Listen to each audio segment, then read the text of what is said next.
Good afternoon and happy 2016. It's Friday, January 8th, 2016 at 1 o'clock Eastern Time, and this is a special edition of Higher Ed Live. I'm your host, Ashley Budd, and on today's live broadcast, we are talking about market research themes for 2016. We've got the burning questions that you are all asking. And it says something about higher ed when we have so many institutions asking the same questions. We know that there are some competitive themes and trends at bay, so I'm really excited to share those with you today. But before we do that, we have to give a shout out to the sponsors that make Higher Ed Live possible. Higher Ed Special Edition is part of the Higher Ed Live network, offering direct access to the best and brightest minds in education. Our live webcasts allow viewers to share knowledge and participate in discussions around the most important industry issues. So if you're tuning into this live broadcast, please be an active participant by joining our conversation on Twitter with the Higher Ed Live hashtag. All of our episodes of Higher Ed Special Edition are free, and they're accessible to you in the archives at higheredlive.com and in our podcast format on iTunes. Higher Ed Live is produced by M. Stoner, a marketing and communications firm that works with education institutions on branding, strategy, web design, and more. Each year, M. Stoner teams up with CASE and Huron Education to release an annual survey of social media in advancement. This year's white paper explores new research and new approaches to fundraising and how to identify success. We'll tweet out a link where you can download that white paper now.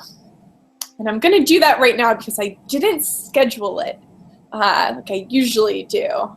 That, you go into a new year and sometimes you forget things. We're tweeting that out for you right now. And I'm so pleased to welcome today's guest. Today we have Joselyn Zivin. She is a PhD, so this is Dr. Joselyn with us today.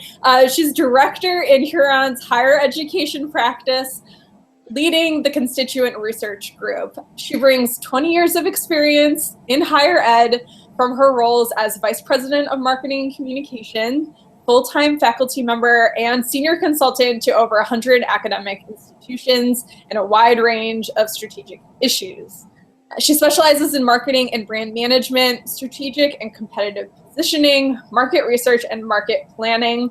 So we have certainly one of the best in higher ed with us today, and I'm so pleased to welcome Joselyn to Higher Ed Live. Hey, Ashley, thank you for the great intro. I really appreciate it. Absolutely. Well, I'm so excited to kick off 2016 with Higher Ed Live with you today and these burning questions. I see we have a lot of viewers joining the show, and I want to, again, encourage them to not hesitate to ask questions throughout the episode. We'll be monitoring the back channel on Twitter, and I'd be happy to ask those questions as they come in. But why don't we start with a few questions of my own? Can you first just tell me about your role at Huron and how market and audience research fits into your firm? Great. Well, yeah, so Huron Consulting Group has the largest and most comprehensive higher education management consultancy in the country and perhaps globally. We have more than 500 consultants working across colleges, universities, community colleges, academic medical centers.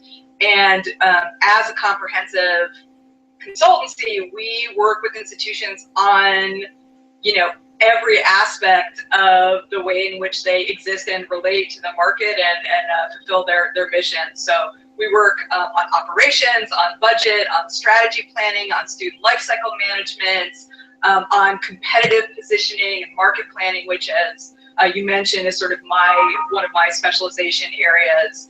So one of my themes for today is to recognize and reward the fact that the higher education industry is now seeing consumer research, which we're talking about today, as an essential part of their business, of the work that they're doing to get themselves straight and make sure that all of those questions about the relevance and value of higher education from the perspective of the consumer are addressed. So more narrowly, I direct the constituent research practice, the audience research practice in Huron higher education.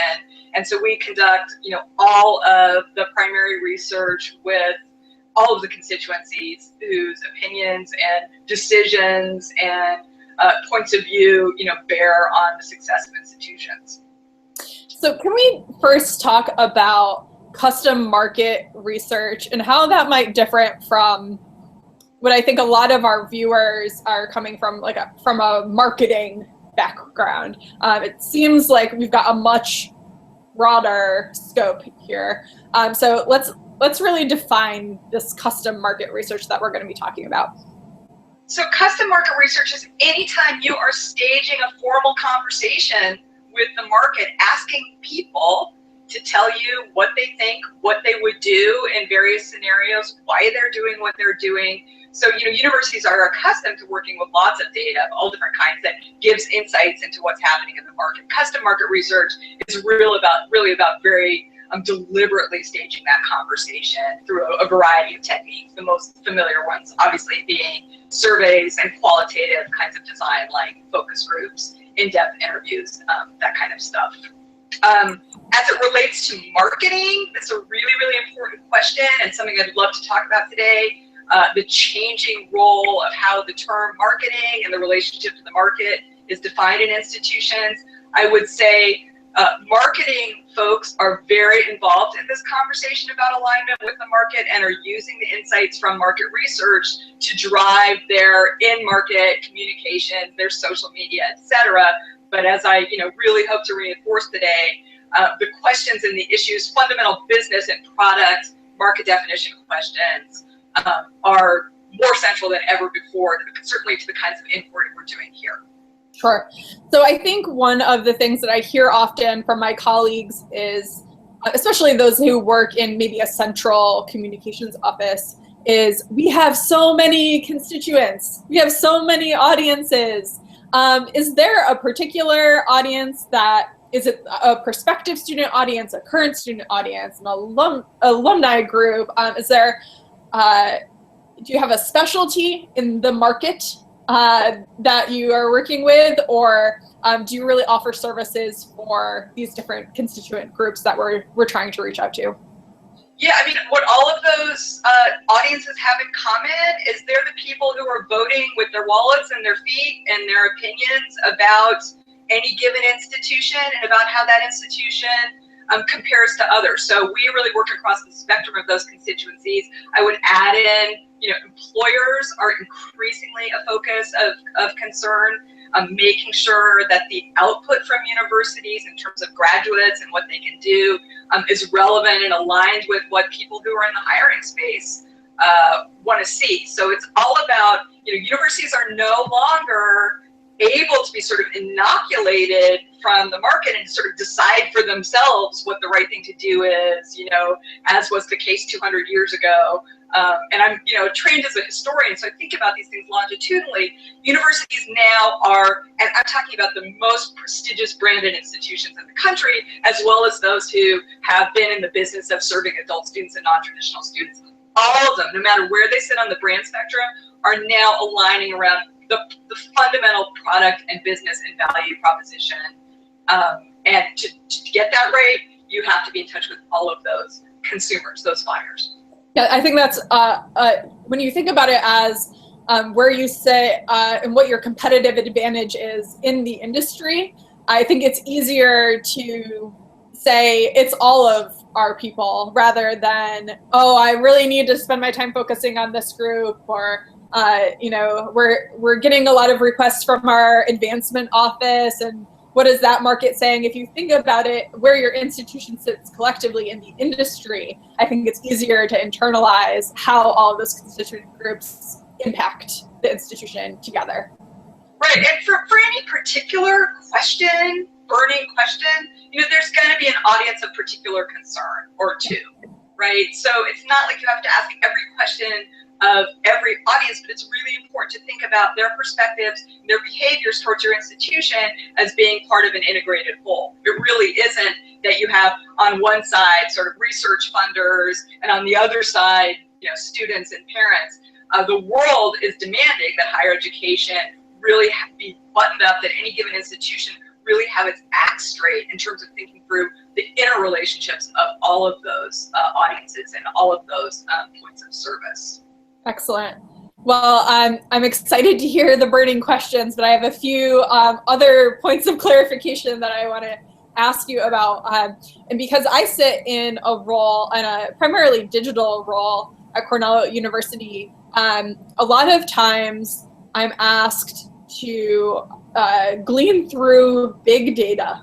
And with so much data available to us now in the digital world, there has been certainly at Cornell a promise of big data analysis and what we can learn from big data.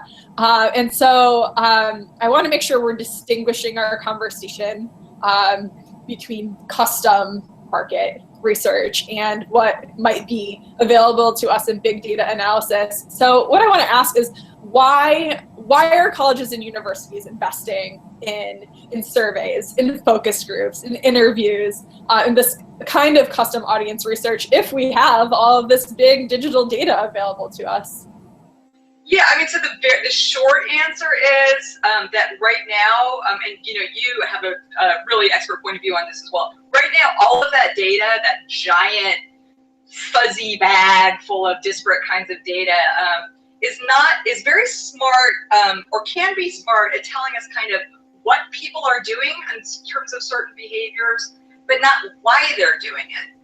So there's Huron, our practice as a whole is certainly working with institutions to develop data strategies, figuring out what to count, how to count, why those counts matter, what to do about it. But in my point of view, it's sort of based on the current state of big data and how it works. It's just not very intelligent at helping us understand people's motivations, the trade-offs that they're making, the perspectives they're bringing to their decision making. So all of those are things where you have to talk to people. The easiest way to think about custom market research is we're talking to people about what they think, believe, and are gonna do. It's a giant, very direct, very structured conversation with people about their own decisions and motivations. And I guess my point of view is I'm just not seeing the digital analytics and the data out there able really to provide that kind of clarity and transparency. I have to agree 100%. There, having spent a lot of my time looking at big data, you don't get the clear answers that you would if the person actually verbalized what it is you're asking. So I can absolutely see the benefit there. But I wanted to mention one more point here. I mean, I think that it's just, part of it is, so I started life as a historian, and what you do as a historian is you look in the historical record and you say, boy, there's all this stuff that kind of wasn't designed to be interpreted and counted in this way. And so I think what's happening with big data is we're trying to look back at a storehouse or an emerging sort of collection of data and make sense of it. I think what's probably going to happen, and again, this is your world too, Ashley, is we're going to need to design systems that are future facing, that collect the data that we want, rather than trying to sift through grandma's closet full of all kinds of data and all sorts of shapes and forms, some of which may be accurate, some of which might not. I think just one other question about data analytics, love to hear your point of view on it if we have time, is some of it's pretty sketchy. I mean, I think particularly in the social media world, I had a conversation with a friend of mine who runs a social media marketing agency, and he was saying, there's a lot of pretty nefarious practice out there in terms of really knowing whether you're counting what you think you're counting, because not everyone's a good actor in it. So custom market research also gives you some sort of confidence about data integrity, because it's designed to do that, right? And so the questions that we get asked a lot in my practice are sort of proving the validity and making a case for why the data that we collected actually is a fair representation. And so there's just a bunch of things going on with that. Sketchy is probably the word I would use too. That's a good one. I think for me, what would be important, there is value in the data that we're collecting, absolutely, and especially when you're trying to optimize the user experience on a website, and you can see the behaviors of your visitors. There is absolutely value in this digital data. I don't want to discount it, but to say that what we're seeing in the big data analytics is actually the true action of the user, I think it's important for us to do these custom market research exercises to validate those assumptions. And I think that's what you're saying. So before, a great example that I'm working on right now is we did a really targeted campaign last year to our biggest brand fans. And we can see through all of our analytics what they clicked on the most. And so we can make an assumption that that was the content that they're most interested in.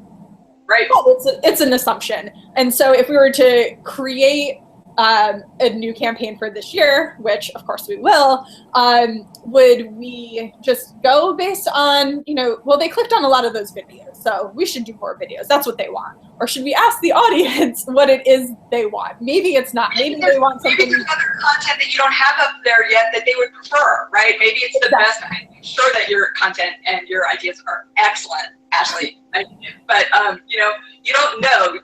If you give people a fixed set and you say, which of these, kinds of salad would you prefer to eat? They may not even want salad.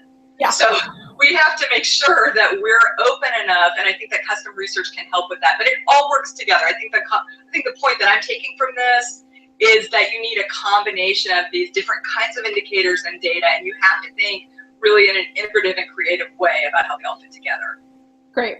Well, I think we might circle back around to data in our conversation here, in the digital data, but I want to talk about who's making requests for custom research, and I know that our audience has folks viewing right now that they're the person that makes these requests to you. They're searching for answers. They have budget to actually make the decision to invest in research. But we also have a lot of our viewers who are sitting in entry-level positions who are being handed the research after it's done. So what I want to do is make sure we understand who these institutional buyers are, and who's commissioning the market research. And I'm curious from your experience how this might have changed in higher ed since you've been in this field for almost 20 years. Yeah, it's just a seismic shift. When I started working on higher ed market research, actually out of a sort of marketing agency, a really good one, shout out to my colleagues there. Really the questions were around kind of messaging. The basic conversation with the market through market research was, how much do you like us? What do you think about us compared to other people? What messages should we use to talk to you? It was really kind of about, quote, storytelling. And I think that there's still, some value for that. But nowadays, it's much more about what do we need to sell to you? What do we need to do for you, higher ed buyers, to convince you that this is a reasonable value proposition, that choosing our institution over another one is something that's going to create a sense of real confidence in you. So in 1999, the terms market and marketing were almost verboten in higher education. And the notion that a university or college would be asking people outside what it wanted from them, practically non-existent. So I think that the change is that now the marketing face of the institution, and I was a VP of marketing communications, and so had responsibility for making sure that the story was straight and the messages were clear.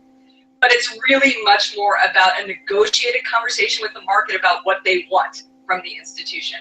So nowadays, we are as likely to see an institutional market research buyer be a provost or a commissioning, chief operations officer, or chief budget officer, who is addressing substantive central questions of market strategy, of what we should be selling to who, for how much, where, what do we need to stop doing, what do we need to start doing. So all of these questions around, what do on the undergraduate side, what do prospective students and their parents really expect? Because they're not expecting a wonderful brand campaign. That's not what they're paying for, right? They're paying for something that's going to help ensure that that young person comes out on the other end having made a good investment of this really precious family resources, of their time, of their one shot at getting a bachelor's degree, all of those things. And so now we see, the marketing and communications officer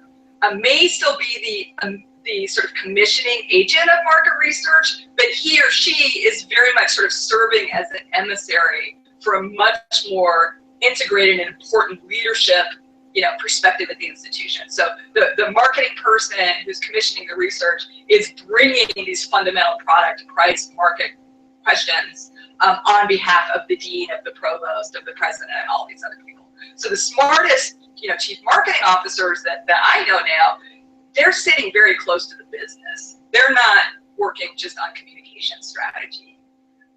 And so I'm really glad you bring that up, and I want to pause you before I forget where this connects in my brain, because you mentioned storytelling.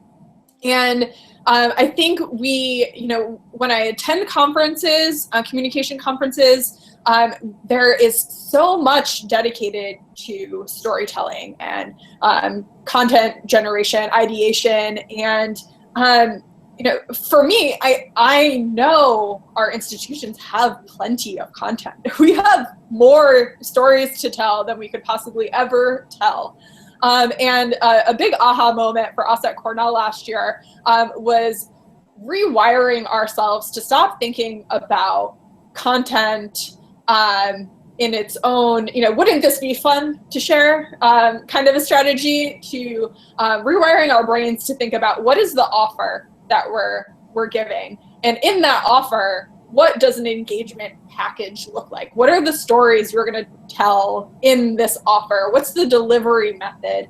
Who's the audience segment that we're trying to move down this engagement funnel to meet a larger strategic goal? And it really requires different skill sets on a team rather than just writers and content producers. It requires someone with a marketing intelligence mindset that can look at what the business is and understand from a very high level what the goals the business is trying to meet, and say, okay, who are the people that we are trying to influence? Where do they fit in this spectrum of engagement, and what are we offering them? What does that look like as an offer versus a story? Right. And to that point, what do they care about? Right. So, in addition to the things that you're talking about, having a, sort of a different selection criteria to go through these things, what you're talking about actually takes a fair amount of political courage inside universities.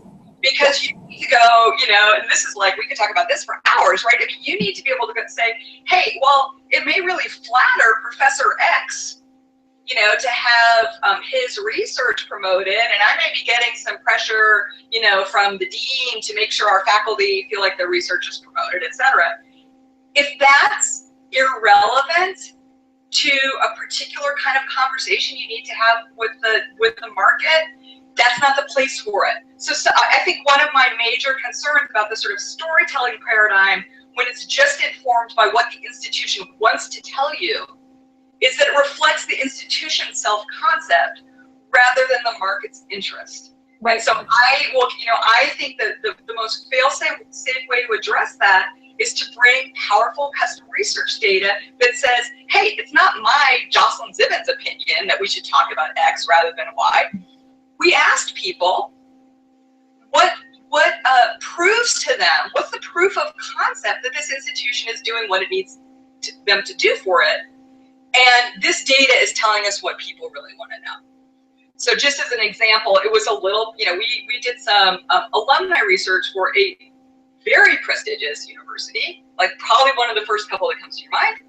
And the research turned up that, people weren't particularly interested in what the president had to say. It wasn't that they were disrespectful of the president. It wasn't that they didn't consider this person to be a really illustrious and, remarkable sort of brand face for the institution, but that president's sort of preoccupations and what he was telling to his board of trustees and kind of what the fundraising goals were for the capital campaign was not relevant.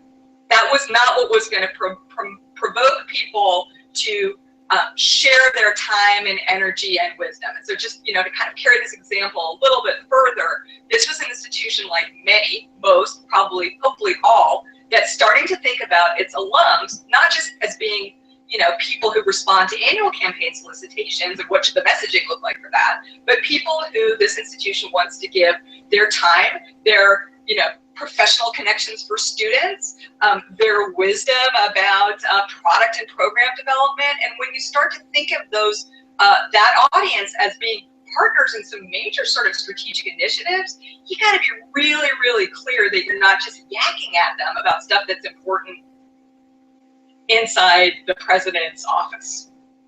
Right, so, and I think you have to remember, that's just something that I just feel really passionately about. And again, I want it to be really the nature of my work is that I can say this isn't just me saying whether I think that's an interesting story.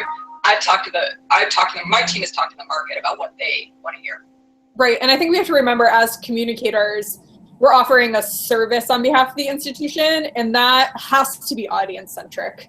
If you're in a service industry, you have to be audience-centric, or you're going to fail. So there are more senior institutional leaders commissioning this kind of market research. Thankfully, and they're trying to address these fundamental business and market concerns. I think it's time for us to hear what the top questions they're bringing to you are. Awesome. I should have prepared this in who was the late night host who used to be number 10, number 9? I didn't. Letterman. I did make a list. And so one of the primary questions continues to be sort of around prospective consumer, prospective student profiling and segmentation. And nowadays, I think institutions have gotten wise that their enrollment numbers, their budget numbers are showing that they need to, instead of sort of saying, well, who do we wish we had as prospective students and how could we get more of them, the sort of aspiration up the brand ladder. I think institutions, what we're seeing in the research commission, the questions they're commissioning is much more about what is our market in our competitive market? What market share can we capture? Who are our consumers? How can we learn as much about them, not only about how they think, but about how they think relating to the particular socio-demographics. So a lot of focus on much more precise consumer profiling and sort of market share definition. So that would be one thing. It's a sort of adaptation of an old. I'm glad you're hearing that, because it's something we've been preaching on our Admissions Live channel for so long, that it's not about the aspirational student. It's about the best fit student for your institution. And you can try to bring in the student that you think would fit this profile you're trying to create. But if that student isn't set up for success at the institution, if it's really not a good fit for them, they're not going to stay, and that doesn't do you any good. So I'm glad we're finally we're getting beyond this this time in higher ed where we are all trying to be like a certain institution and instead trying to be like our own institution. Right. So really realistically, and as again, as these institutions look at enrollment numbers, financial performance numbers, and they're really saying we've got to double down on basically recruiting, enrolling, and retaining people who are going to buy from us. Who are those people? Where do we find them? How many of them are there? Where are they going if they're not coming here, and why? Really getting very specific about understanding their consumer market. Right. A second very dominant theme, certainly of the research that we did last year and that, we're seeing interest in this year, is about basically product testing, product evaluation. If we're going to add degree programs, if we're going to potentially expand into new markets, what should we be selling and how do we need to design it, right? So it's not just kind of like, the old, all of these things, I hope you're sort of picking up that they're the next step after all of the internal conversation that's happened. So when you think about new program development, the old way of doing it was some faculty members would decide that they really wanted to have a program in X, Y, or Z, and then they'd go to the communications and marketing department and say, okay, we need you to market this, we need you to promote it, and then if the enrollment successes didn't follow, then those faculty members or those program leads would say, you didn't do it right. Like, where's our billboard on I-95, right? So now, thank goodness, there's a much more like proactive and deliberate set of means by which institutions are making sure that there is a market for this, a new program, that they, with their brand equities, are going to be able to compete in it. And that its design is right. How much hybridity? How much focus on curriculum versus on other kinds of auxiliary services? Certainly in professional degree programs, master's degree programs, it's all about the career nexus. And all, in degree types that you wouldn't even have imagined, in public health and public policy, in things that were more, kind of conceived as academic degrees. Now it's about making sure that the product design is right, and including sort of employer research to make sure that the thing is set up to sort of serve the employer market. So a lot of new product and program testing, which is great. It can be expensive. And I think we see that on, I think our frontline admissions counselors see that themselves when they're out speaking with families, that families are asking for this outcome data. They're not simply buying the educational product, they want to buy the outcome too. Yep. So I'm glad that you're getting these questions about product that will turn into something that will give their students a successful outcome, not just a product that, well, we have the faculty that could already teach this, and it would be really cheap for us to put this degree program together because we already have the tools. So let's add this one. Right. Another kind of common foible on that one is, well, institution X is selling it, so we should do it too. So first of all, of course, you have no real idea whether institution X is succeeding in enrollment terms with that. But secondly, just making sure that you've designed your offer for your brand, for, at the price point, in the configuration that's going to enable you to succeed competitively. That's something that you can learn a lot about through this kind of, product program testing, and just making sure you get that consumer contribution to that design. So great. Just a really, really great thing. And, just one more point on that. We have found, we almost always have faculty committees who are involved in those kinds of projects, and they are just really terrific. Like, I think that they when they're ready to do it, the kind of faculty who are ready to say, yeah, we actually, before we leap, we want to look and make sure we've designed right. They gain a lot from it. They can be really terrific market research partnerships that we value a great deal. It's good to hear good things about faculty. Yeah, no, I'm a former historian, so I get it. Go. Shout out to the historians. Love you guys. Okay, so here's, and I think I've made the point in here that, this sort of brand equity is a component of business and what you can do rather than, what you wish your brand could be, and brand testing, I think is a really important thing to keep in mind for all of these. So we don't do a lot of just pure branding research where we're doing message testing, but we definitely are looking at brand equity as being one of the fundamental aspects of the offer of an institution that can vary significantly by institution. Okay, another really, really important category of market research, current student satisfaction. Research, which really, satisfaction is probably the wrong word to use to describe it. It's really about kind of the sort of student life cycle journey, and making sure that from the point of design all the way through the point of service, retention, et cetera, that institutions are checking in with their current students to make sure that the students are getting their needs and expectations met. So a lot of current student satisfaction stuff now has to do with, what kinds of service design would you like? How much more career services and of what kind? And when you think of career services, do you think of wanting to have personal introductions to alums, or do you think about, are you really thinking old school about, interview coaching? What exactly do you mean? And again, this is about the shift in, kind of center of gravity away from thinking of education as being a purely academic offer to thinking about it as being a really comprehensive way of serving and retaining customers. And I have to imagine that this is a research point that needs to be reviewed regularly. I don't have experience in student affairs as a professional, but I have experience as a student myself. And my needs as a student in the early 2000s are, I'm sure, very different than what a student of today would be asking for.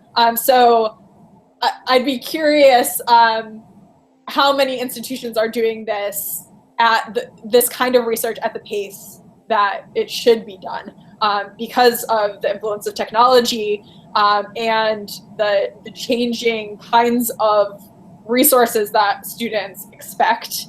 To me, it seems like one that might not be reviewed as often as it should. Well, it can cause some, painful deliberations, right? I mean, if you find out that students having, certainly for certain categories of institutions, the service part of it, including financial aid responsiveness and all those things, are as important or more important than the formal academic program.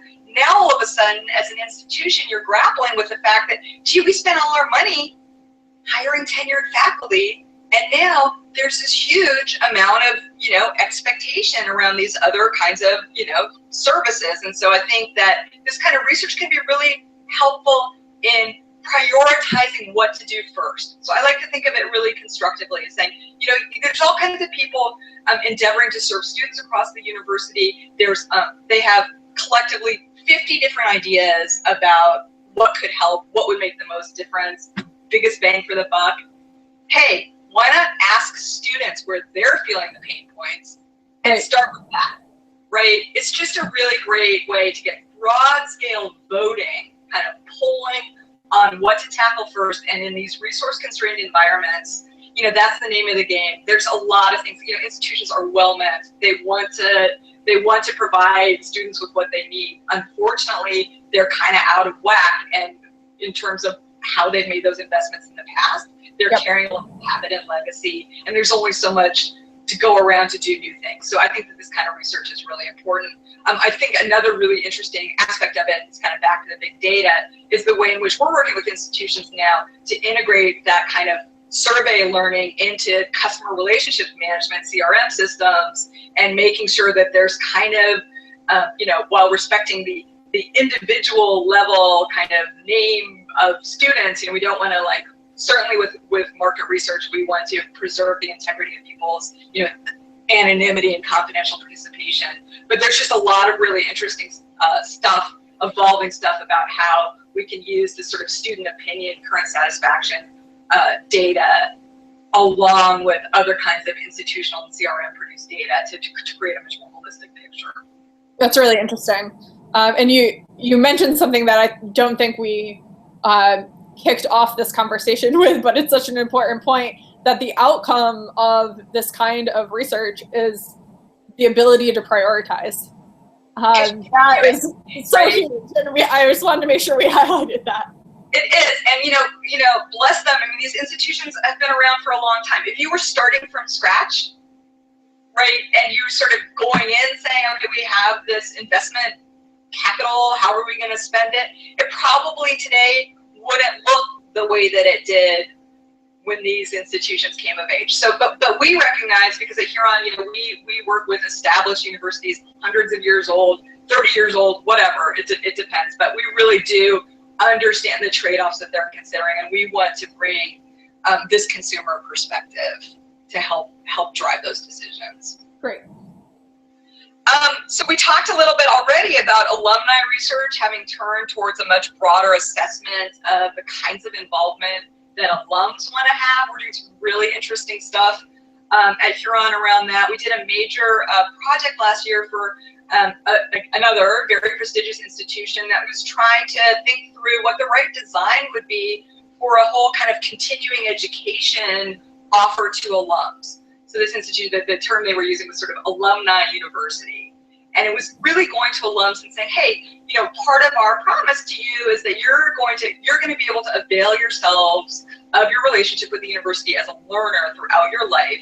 Who do you want to learn from? What do you want to learn, right? How do you want to access that learning? One of the things that we found in that is that, you know, at a certain point in career, alums are as interested in learning from each other as they are learning from faculty more formally defined. So a lot of, as institutions are considering how to broaden and deepen their relationships with alums, get beyond that annual solicitation letter and stuff, the stuff that we know really isn't working anymore and may actually be ticking people off a little bit. There's a lot of really interesting alumni conversations happening in the market research field. Yeah, and that's interesting how it almost changes the product, right? From something that the institution is very deliberately offering a class to something that is like almost a collaborative community offer. So that's a really interesting, almost new product for institutions. Yeah, you know, I mean, that like relates exactly to the kind of stuff that you do, Ashley, because it's about, this is all, you know, a byproduct of a broader notion of sort of social engagement and social platform engagement, where there's a lot of authors and a lot of contributors and a lot of different routes. And, you know, just this, again, this sort of different strokes for different folks things. I mean, one of the things that alumni offices and development offices have been challenged with, as we know, is that some of the traditional, you know, events and, you know, giving circles and all those things, there's a lot of people, that's just not how they're built. That's not their thing, right? Some people love that, some people don't. So for the people who don't, but who do have a real commitment to the institution and are seeking a different way of wanting to be involved, hey, let's ask them, right? So we can figure out how to design for them. Great. And then I think the last thing that I put was just, you know, new market testing. It was really interesting. You know, we run at Huron, we have a partnership with Chronicle of Higher Education. We run, you know, 4 surveys a year for them with major institutional audiences. And, you know, so I just wanted to read a couple data points from this because I think that's so revealing. So this was surveys that we did with chief academic officers and chief financial officers in 2015. And 3/4 of them believe that American higher education is headed in the wrong direction in terms of financial stability. So they're really, really overall for the sector very, very skeptical. And the number 1 or 2 concern that they report is competition for students, right? So they understand that it's a highly competitive market and that they're got to get in the fray. So despite their sense that they know that student numbers are declining, that higher education from their own perspective is heading in the wrong direction, 80% of them also believe that their own institutions will gain enrollment over the next 5 years. So it makes you wonder, like, how's that going to work, right? We know that it's a constrained market, but all of you are going to grow. That's the kind of, you know, that's the sort of impetus that's driving a lot of the questions that we get. But one of the things that these kinds of, you know, this expansionist agenda brings to mind for these folks who are running universities is, where else can we sell? Can we sell an institution-wise market? Like, we're in the Midwest, how could we play with, you know, online education in the Northeast? And so they're really, I think a lot of the answers to that research often are a little bit discouraging because it turns out that that prospective market that they're looking at in the Northeast, guess what? There's already a lot of universities there, right? Yeah. But they're, again, it's sort of related to this product testing. They're just doing the due diligence to say, before we build a new campus, before we launch some major initiative that's reliant on this notion that there's some like lost tribe of degree seekers out there who nobody's talked to, let's talk to them. And often the answer that they hear is, gee, you know, I'm flooded with educational offers, and I can't see spending $90,000 for institution X's. So a lot of that kind of new geographic sort of addressing the challenges of the expansionist agenda geographically. Well, I have to say that that business model that the majority of higher education has been in, this more students, bigger, higher tuition, more enrollees, that's how most of higher education has been surviving, in that business model. We bring in more students and we raise tuition, we can keep the doors open. That's how it works, right?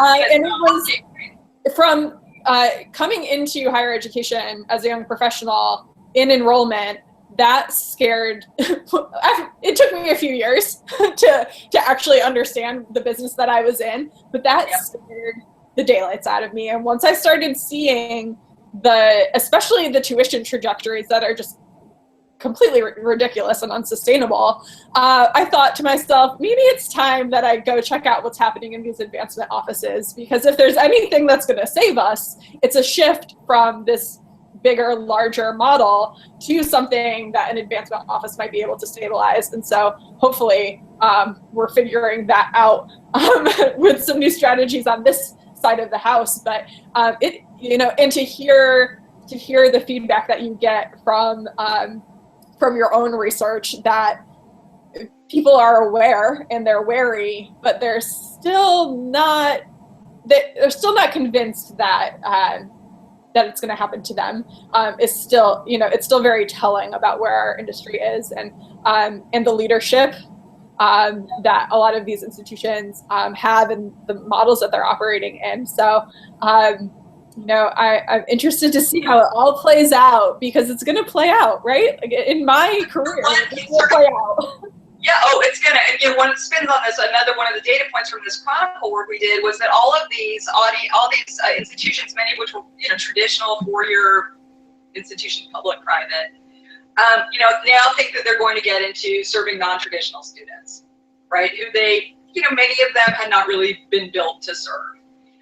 Serving that student population is very different than serving a traditional undergraduate population. You can't, so even if you say, well, the numbers appear to be growing in terms of enrollments of non-traditional first-time college students, older non-students, doesn't mean that you can just go out and just like pick them up and bring them over to your place, right? That's the kind of design, the sort of value proposition, certainly the price point for non-traditional students is radically different. So, again, just like the nail that my hammer is going to continue to hit, make sure that that you've done some due diligence to understand what you're going to need to do to serve those students, right, before you put your eggs in that basket.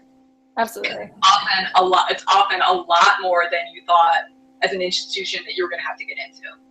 Oh yeah, we've got work to do to serve the students that we've been traditionally serving for hundreds of years. We've got a lot of work to do there. So to tackle a whole new audience segment is that's scary for me, but I'm not in that position, so it doesn't keep me up at night. Yep. So with our last 10 minutes here, I do want to move back to this topic of big data. We had a couple of questions come in over Twitter that I think I'm going to try to address offline, because they're pretty specific to giving communications, media, and audience, and what's happening, in trends. Excuse me. Are you all right? Ashley has a cold. Take it to Now you're making me like I have like the sort of I almost made it. So what are the questions that you think we can be mining out of this data? Oh, wow. You know what? I don't know if I'm the best person to answer that. Again, I think that we can understand, as you were suggesting, relative interest in topics. I think big data can tell us a lot about, again, combined with primary research data, about what happens to people. I love knowing, if we're working with a major institution on its undergraduate strategy, and we're combining a lot of big data analysis with primary research data in order to, again, get closer to that segmentation, that primary segmentation of saying, okay, students who think, if we're looking for our perfect student, we are learning that in part through finding out who likes us best, but we're also looking at that through who thrives with us best, right? And that data, what somebody's actual path of the institution is, what works for them, how long it took them to graduate, where they landed on the outbound edge in terms of, career landing. I mean, all of that kind of stuff is really vital, big data to mine.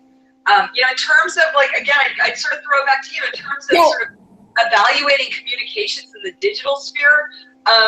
Actually, one example from National Lewis where I was VP of marketing, we did some really great, ABCD testing with our keyword search, our digital marketing, and found that we got a lot more click-throughs and goals met from certain messages than we did from others. And so we learned that by running those messages in the market. So for us, one of the examples was when we used language in our Google ads that was around National Lewis is a 125-year-old nonprofit university, we actually got a lot more success all the way through to conversion to application than with some other messages. And I think, again, supposition that data told us was that people needed the reassurance of understanding that although National Lewis was in the sort of adult non-traditional space, it was a nonprofit university that had a long legacy. So I don't think that I'm probably the person to be on the cutting edge of talking about what big data analytics can do,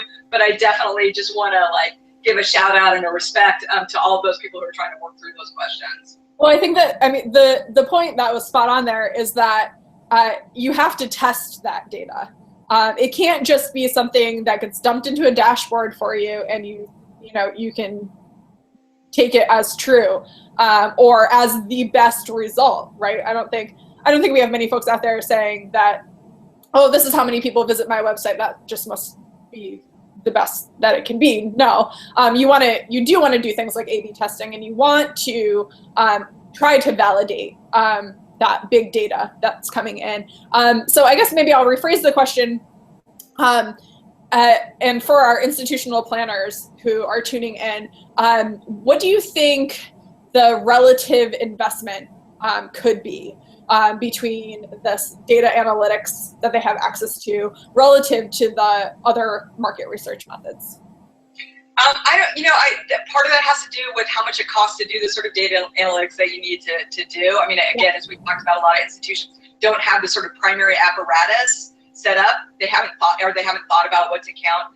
I don't think, I completely, custom market research can be an expensive undertaking. So it kind of needs to be a fairly high priority question to bring it to primary research.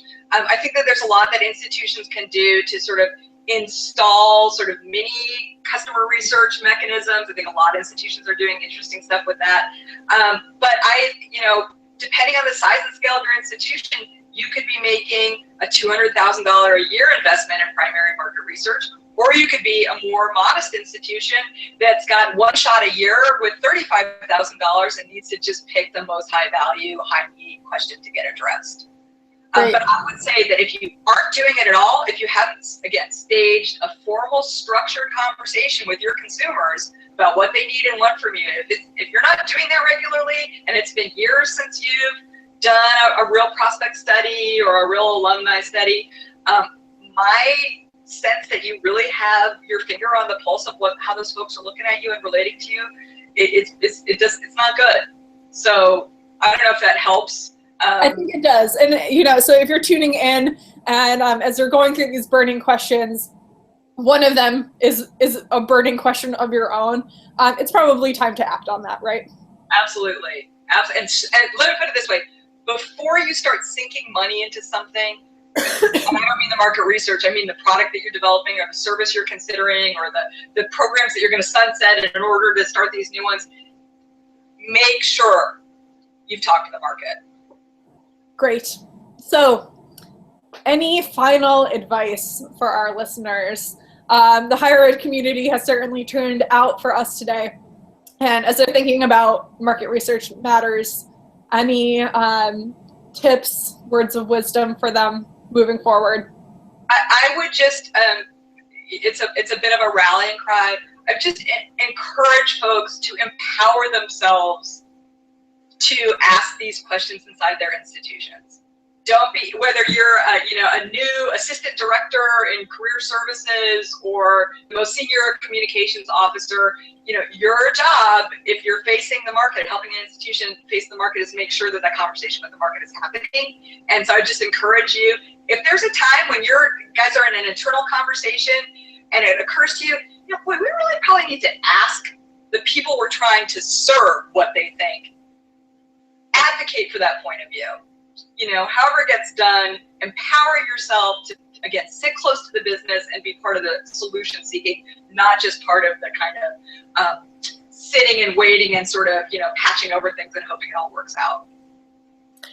Thank you so much, Joselyn. And you've given us, you've given us a great outlook on 2016 and what we should be thinking about. I do hope that all of our listeners tuning in live today and on our archives, and those of you who love to listen to the podcast, take these questions back and make it part of your role this year that you'll play at your institution to help move not only your institution forward, but the rest of our industry.